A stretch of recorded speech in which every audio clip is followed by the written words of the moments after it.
আপনি দালালি করবেন আর মানুষ ডকুমেন্টেড করবে না এটা ভাবেন না। আপনার প্রত্যেকটা দালালি খুব ভালোভাবে ডকুমেন্টেড হয়ে গেছে।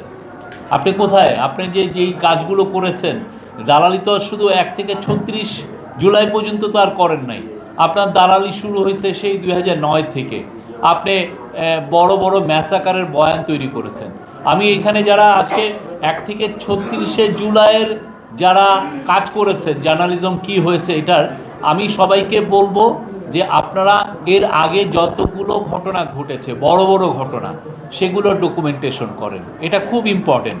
এবং শাপলার সময় ওরা যেটা করতো যে একটা পুলিশ বা ওদের সিকিউরিটি ফোর্স একটা বড় রকমের ম্যাসাকার করতো এবং তখনই দেখতেন যে ফেসবুকে ওদের হয়ে একটা বড় গ্রুপ বা ওদের হয়ে জার্নালিস্টদের একটা বড় গ্রুপ বয়ান তৈরি করতো, মানে এটাকে নর্মালাইজ করা, যে এই লোকটাকে মারাটা দরকার আছে, এ লোক না মারলে দেশ এগোতে পারবে না। এই যে একটা বয়ান তৈরি করা, এটার জন্য বয়ান কারা করেছে আপনারা দেখেন। আমরা এই জায়গায় সবাইকে আমি এই জন্য বলতেছি যে এটা প্রাইভেট ইনিশিয়েটিভে এই ডকুমেন্টেশনটা হোক। আমি যদি সরকার যদি এই কাজটা করে, কারা এই বয়ানগুলো তৈরি করেছে, তাহলে হবে কি মানুষ বলবে যে না, এটা তো সরকারের একটা মোটিভেটেড একটা বিষয় হয়েছে। আমরা চাই প্রাইভেট থিঙ্ক ট্যাঙ্করা এটা করুক। এটা খুব ভালো রকম, এটা প্রত্যেকটা দেশে হয়।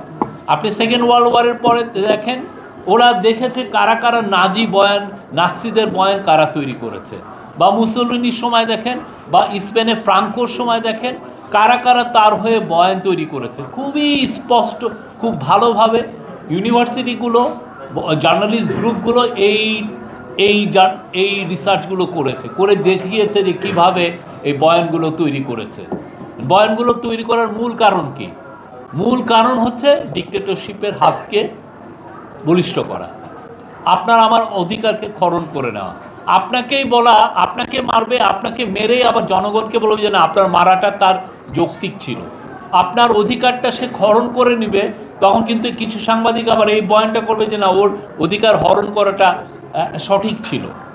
আপনি 15 বছর 1-2 বছর না, আপনি অনেকগুলো ঘটনা, আপনি শাপলা বলেন, মাওলানা সাঈদীর ভার্ডিকের পরের দিন দেখেন, হ্যাঁ, আপনি যে সবাই একদিক দিয়ে মানুষ মারছে, কিন্তু হাসি ঠাট্টা হচ্ছে কি এই চাঁদে সাঈদীকে দেখা গেছে। আপনার পুরো অ্যাটেনশন ওইদিকে নিয়ে এইদিকে যে 160 জনের মতো লোককে রাইফেলের গুলি করে মারা হয়েছে, ভয়াবহ একটা হত্যাকাণ্ড ছিল। আপনি দেখেন কিভাবে এটাকে নর্মালাইজ করছে, মানে এই লোকগুলোকে মারাটা দরকার, যৌক্তিক ছিল।